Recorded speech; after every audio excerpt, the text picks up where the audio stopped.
ഇന്ന് നമ്മൾ ചർച്ച ചെയ്യുന്ന മണ്ഡലം തൃശ്ശൂർ ജില്ലയിലെ ഗുരുവായൂർ നിയമസഭാ മണ്ഡലമാണ്.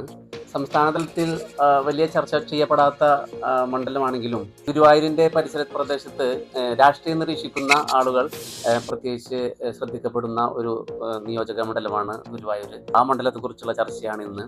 കഴിഞ്ഞ 4 തവണകളിലായി LDF വിജയിച്ചു പോരുന്ന ഒരു മണ്ഡലമാണ് ഗുരുവായൂർ. ആ ചർച്ചയിലേക്ക് കടക്കാം. ഗുരുവായൂര് UDFന്റെ ഒരു കുത്തക മണ്ഡലമായിരുന്നു.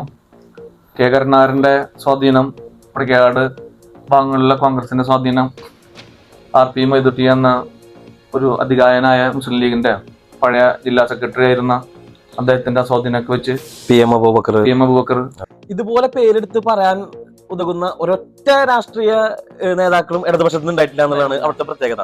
നേരെ മറിച്ച് ഗുരുവായൂർ മണ്ഡലത്തിൽ നിന്ന് ലീഗിന്റെയും കോൺഗ്രസിന്റെ എല്ലാം ഉഗ്ര നേതാക്കൾ ഒരുപാട് ഉണ്ടായിട്ടുണ്ട് അവിടെ നിന്ന്. എല്ലാ മാസവും കെ കരുണാകരൻ ഗുരുവായൂർ അമ്പലത്തിൽ വരും. ഞങ്ങളൊക്കെ അത്രയും വിളിക്കാണ്. കരുണാകരൻ വരാതെ പോവില്ല എന്നുള്ളത്.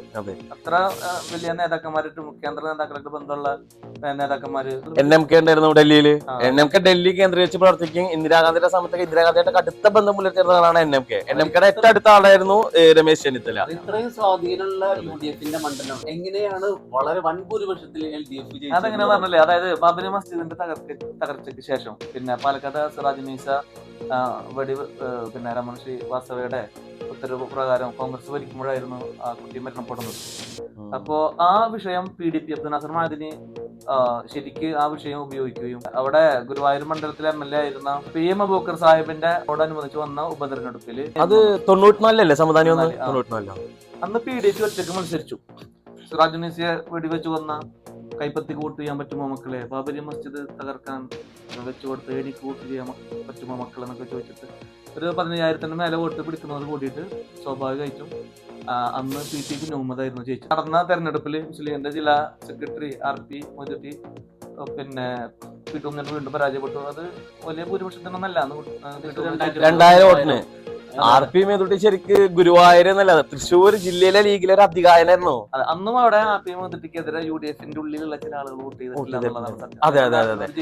ഞാനൊരിക്കലേ ഈയിടെ കുറച്ച് മുൻപ് ഗുരുവായൂരിന്റെ ചരിത്രം പറയുന്നതിനിടക്ക് ജില്ലാ സെക്രട്ടറി ആയിരുന്ന സംസ്ഥാന സെക്രട്ടറി ഈ ബേബി ജോൺ എന്ത് പറഞ്ഞിട്ടുണ്ട്, PT കുഞ്ഞുമുഹമ്മദ് അയാളുടെ കുടുംബ ബന്ധങ്ങൾ ഒരുപാട് ഉപയോഗിച്ചിട്ട് എന്ത് ചെയ്തിട്ടുണ്ട്, UDF വോട്ടുകൾ കവർന്നെടുത്തിട്ടാണ് RP മൊയ്തുട്ടിയെ തോൽപ്പിച്ചതെന്ന് പറഞ്ഞിട്ടുണ്ട്. പിന്നീട് PKK ബാവയിലൂടെയാണ് ഈ മണ്ഡലം ലീഗ് വീണ്ടും തിരിച്ചു പിടിക്കുന്നത് 2001. അതിനുശേഷം നടന്ന തെരഞ്ഞെടുപ്പുകളിലൊക്കെ കാണുന്നത് UDFിലുള്ള ഈ അതായത് ഒരു ലീഗിന്റെ ഒരു സ്ഥാനാർത്ഥി വന്നാൽ മറ്റുള്ള പക്ഷത്തിന് അയാൾ തോൽക്കണമെന്നുണ്ട്. അതൊക്കെ പരിഹരിക്കാൻ വേണ്ടി പുറത്തുനിന്ന് 2 വട്ടം സ്ഥാനാർത്ഥികളെ വോട്ട് വന്നു. പുറത്തുള്ള സ്ഥാനാർത്ഥികൾക്ക് വോട്ട് ചെയ്യാതിരിക്കില്ല. പിന്നെ മുസ്ലിം ലീഗിന്റെ സ്ഥാനാർത്ഥികളെ കോൺഗ്രസ് ഒന്നടക്കം വോട്ട് ചെയ്യാതിരിക്കുന്ന ഒരവസ്ഥ, കോൺഗ്രസിന്റെ ശക്തി കേന്ദ്രങ്ങളിലൊക്കെ CPMന് വോട്ട് കൂടുന്ന അവസ്ഥ.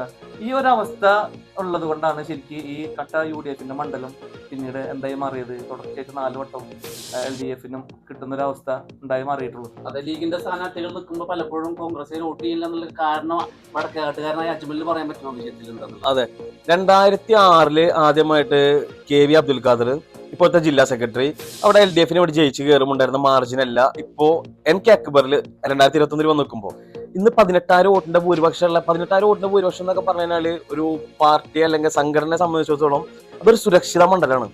അങ്ങനെ ഒരു സുരക്ഷിത മണ്ഡലത്തിലേക്ക് പടിപടിയായിട്ട് വോട്ട് നടത്താൻ പറ്റിയത് പാർട്ടിക്ക് അല്ലെങ്കിൽ LDFന് ഒരുപാട് സ്വീകാര്യമല്ലാത്ത മേഖലകളിലേക്കൊക്കെ പതുക്കെ കയറാൻ പറ്റിയെന്നുള്ളതാണ്. അതിൽ ശരിക്ക് എൻ്റെ ഒരു കോൾ എന്താ വെച്ചാല് ഈ RP മൊയ്തുട്ടി വളരെ ശക്തനായിരുന്ന നേതാവായിരുന്നു. അദ്ദേഹം എന്തോ പടലപ്പിണക്കങ്ങൾ കൊണ്ടും മറ്റുള്ള വിഷയങ്ങൾ കൊണ്ടെല്ലാം ലീഗിൽ നിന്ന് പുറത്താക്കിയതിനു ശേഷം ഓർമ്മ എന്നൊരു സംഘടന ഉണ്ടാക്കുകയും അവര് LDFനെ പിന്തുണക്കുന്ന ഒരു സിറ്റുവേഷൻ ഉണ്ടായിട്ടുണ്ടല്ലോ. അന്ന് ലീഗിന് മാത്രം കൈയടക്കി വെച്ചിരുന്ന കുറെ ഏരിയകളിലേക്ക് ശരിക്കും RP മൊയ്തുട്ടി സാഹിബിന്റെ കൂടി സഹായത്താലാണ് അവിടെ ഈ ഇപ്പോഴത്തെ ഒരു ബേസ് ഇടതുപക്ഷം ഉണ്ടാക്കിയെടുത്തിട്ടുള്ളത്. അതെ, തീർച്ചയായിട്ടും മണ്ഡലം ഒരിക്കലും ഇടതുപക്ഷം ബേസ് ഉണ്ടാക്കി എന്നുള്ളത് എനിക്ക് തോന്നുന്നില്ല. മറിച്ച് ഈ ഇലക്ഷനിൽ UDF ഒറ്റക്കെട്ടായിട്ട് പ്രവർത്തിച്ചാല് കോൺഗ്രസും അവർ ഒരുമിച്ച് വോട്ട് ചെയ്യണമെങ്കിൽ CH റഷീദ് അവിടെ ഉറപ്പായിട്ടും ജയിക്കും, സുന്ദരമായി ജയിക്കും. പക്ഷെ അതുണ്ടാവില്ല എന്നുള്ളതാണ് അവിടുത്തെ ഒരു അവിടുത്തെ ഒരു വൈരുദ്ധ്യത. എന്താന്ന് വെച്ചാല് ഞാന് ഉള്ളത് വടക്കേകാട് പഞ്ചായത്തിലാണ്. ഈ വടക്കേകാട് പഞ്ചായത്തില് നമ്മള് തദ്ദേശ തെരഞ്ഞെടുപ്പിൽ മൃഗീയ ഭൂരിപക്ഷത്തിലാണ് ആര് കോൺഗ്രസ് ഭരണത്തിൽ വരാറ്. അതും എങ്ങനെ കോൺഗ്രസിലെ തന്നെ 2 ഗ്രൂപ്പുകൾ നേരിട്ട് മുട്ടിയിട്ട് അതിൽ നിന്ന് ജയിച്ചിട്ട് കോൺഗ്രസ് വരുന്നതാണ്.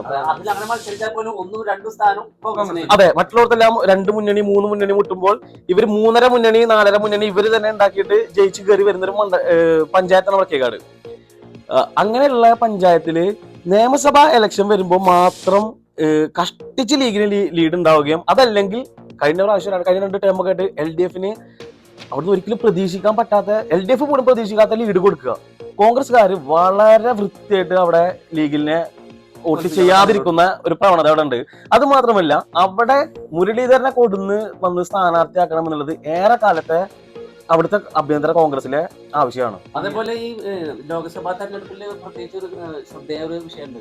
എല്ലാ മണ്ഡലങ്ങളിലും LDFന് വോട്ട് പോയ സമയത്ത് ഗുരുവായൂർ മണ്ഡലത്തില് മുരളീധരന് ലീഡ് 7,000 തൃശ്ശൂർ പാർലമെന്ററിയില് ആകെ UDF സ്ഥാനാർത്ഥിക്ക് അതല്ലെങ്കിൽ BJP അല്ലാത്ത ഒരു സ്ഥാനാർത്ഥിക്ക് പിടിച്ചു നിൽക്കാൻ പറ്റിയത് ഈ ഗുരുവായൂർ മാത്രമാണ്. അതിന് വടക്കേക്കാട് പഞ്ചായത്ത് വലിയ ഒരു ബേസ് കൊടുത്തിട്ടുള്ളതാണ്. ചാവക്കാട് മുനിസിപ്പാലിറ്റിയും ഗുരുവായൂർ മുനിസിപ്പാലിറ്റിയും പിന്നെ തുടർച്ചയായിട്ട് ഭരിക്കുന്നത് LDF ആണ്. അതെ, മുനിസിപ്പാലിറ്റിയിൽ അവർ നടത്തുന്ന പ്രവർത്തനങ്ങൾ, പ്രത്യേകിച്ച് ഗുരുവായൂരുമായി ബന്ധപ്പെട്ട് നടക്കുന്ന വികസന പ്രവർത്തനങ്ങൾ, അതൊക്കെ LDFന്റെ ഒരു ജനസ്വാധീനം കൂട്ടുന്നുണ്ടെങ്കിൽ പോലും, അതൊക്കെ ഒരു കാരണമാണെങ്കിൽ പോലും UDF ഒറ്റക്കെട്ടായി നിന്നാൽ അവിടെ ഈ തിരിച്ചു പിടിക്കാവുന്ന ഒരു മണ്ഡലമാണ് ഗുരുവായൂർ മണ്ഡലം.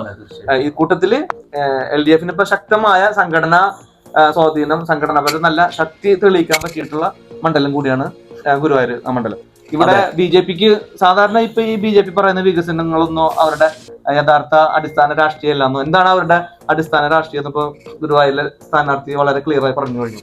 ആ ഒരു സാധനം ഈ ഗുരുവായൂർ അമ്പലവും അതുപോലെ പാലൂര് പള്ളിയും മണത്തല മുസ്ലിം പള്ളിയും ഒക്കെ ഉള്ള വളരെ ശക്തമായ രീതിയിൽ എല്ലാ മതവിഭാഗങ്ങളും ഒരുമിച്ച് പോകുന്ന അവിടെ അത് എത്രമാത്രം പിന്നെ വോട്ട് അദ്ദേഹത്തിന് കിട്ടുമെന്ന് നമുക്ക് അവിടെ BJPയിൽ നിന്നോ അല്ലെങ്കിൽ B ഗോപാലകൃഷ്ണനിൽ നിന്ന വ്യക്തിയിൽ നിന്നോ ഇതല്ലാതെ മറ്റൊരു പ്രസ്താവന അത് കേരള സമൂഹം തന്നെ പ്രതീക്ഷിക്കുന്നുണ്ടാവില്ല. BJP എന്ത് പറഞ്ഞുകൊണ്ടാണ് കേരളത്തിലെ ജനങ്ങളെ നേരിടുക ഇലക്ഷന്? ഞങ്ങള് കേന്ദ്രത്തിൽ നിന്ന് കിട്ടാവുന്ന എല്ലാ സഹായവും ഞങ്ങൾ കഷ്ടപ്പെട്ട് ഇടപെട്ടിട്ട് മുടക്കിയിട്ടുണ്ടെന്ന് പറഞ്ഞിട്ടോ, അതല്ലെങ്കിൽ കേരളത്തെ താറടിച്ച് കാണിക്കാനുള്ള എല്ലാ കാര്യങ്ങളും ഞങ്ങള് നോർത്ത് ഇന്ത്യൻ മീഡിയകളിലൂടെ BJP അതൊരു പ്രൊപ്പഗണ്ട ആയിട്ട് അവിടെ സെറ്റ് ചെയ്യുന്നുണ്ടെന്ന് പറഞ്ഞിട്ടോ, അതല്ലെങ്കിൽ ഒരു നമുക്ക് വലിയ ദുരന്തങ്ങൾ വരുമ്പോഴും മറ്റ് ഫണ്ട് ആവശ്യങ്ങളെല്ലാം വരുമ്പോൾ കേരളത്തിന്റെ കയ്യിൽ എല്ലാം ഉണ്ട്, അവിടെ ഒന്നും കൊടുക്കേണ്ട ആവശ്യമില്ല എന്ന് കേരളത്തിലെ നേതാക്കള് പറയാം. അത് കേരളത്തിൽ നിന്നൊക്കെ പല ടിക്കറ്റിലും കയറിയിട്ട് കേന്ദ്രമന്ത്രിയെ പോയ ആളുകളാണൊക്കെ അത് പറയുന്നത്. പിന്നെ ഇവിടെ കേരളത്തിൽ വന്നിട്ട് ഒരു ഇലക്ഷൻ നേരിടുമ്പോ പറയാം ഇവിടെ വികസനം ഇല്ല, അപ്പൊ മോഡിയുടെ വികസനം എത്തിക്കാൻ പറയാം. അതന്നെ വൈരുദ്ധ്യല്ലേ? അതെ, സൊമാലിയ എന്ന് പറയാം. അത് കേരളത്തിലെ ജനങ്ങൾക്ക് അത് വ്യക്തമായ ധാരണ ഉള്ളത് കൊണ്ടല്ലോ സീറ്റുകളിലല്ലോ. അതെ, തീർച്ചയായിട്ടും. അപ്പോ നമ്മൾ BJPയുടെ കയ്യില് ഇത്തരം ചില ഈ വർഗീയ കാർഡല്ലാതെ മറ്റൊന്നും തന്നെ കേരളത്തിലെ BJPക്ക് പൊതുജനങ്ങളുമായിട്ട് സംവദിക്കാനില്ല.